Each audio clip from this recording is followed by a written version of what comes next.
Ever felt that unsettling chill knowing that something as personal as your identification number could be out there for anyone to see?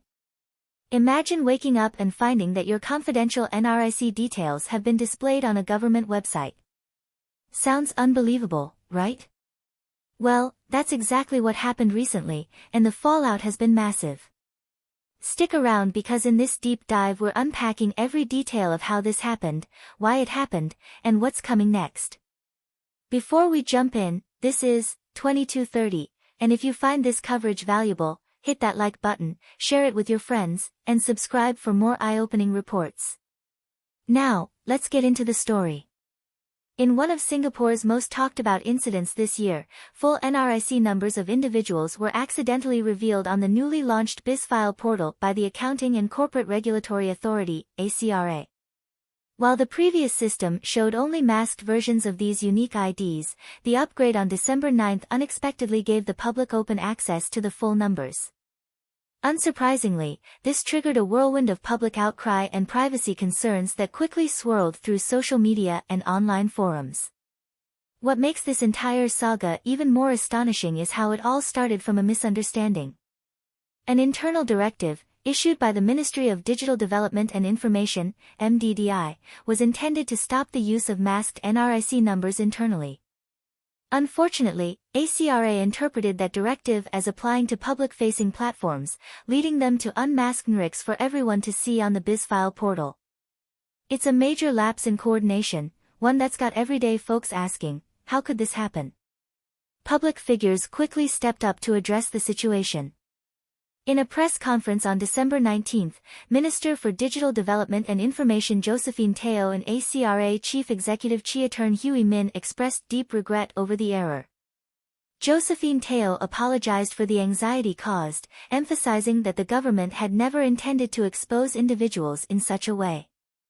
The second Minister for Finance, Indranee Raja, further clarified that the timeline and communication had simply gone awry. This was supposed to be a carefully managed transition with proper public communication, not a sudden shock. Why was the government even considering showing full NRIC numbers? According to the authorities, the NRIC is not meant to be secret, it's a unique identifier, like a name. Over time, people started treating masked NRICs as a form of security, but in reality, those partial details can be reverse-engineered, making them a weak form of protection. The government's goal was actually to reduce dependency on the NRIC as an authenticator to access sensitive information. In other words, just because it's unique doesn't mean it should be treated like a hidden password. To contain the damage, ACRA has temporarily suspended the People search function on the Bizfile portal and will reintroduce it without any NRIC information, neither full nor partial, by the week of December 23. The Personal Data Protection Commission, PDPC, is also revising guidelines to ensure that government agencies and even private sector organizations use NRICs appropriately. Josephine pointed out that certain situations, like healthcare scenarios, might still require full NRIC numbers.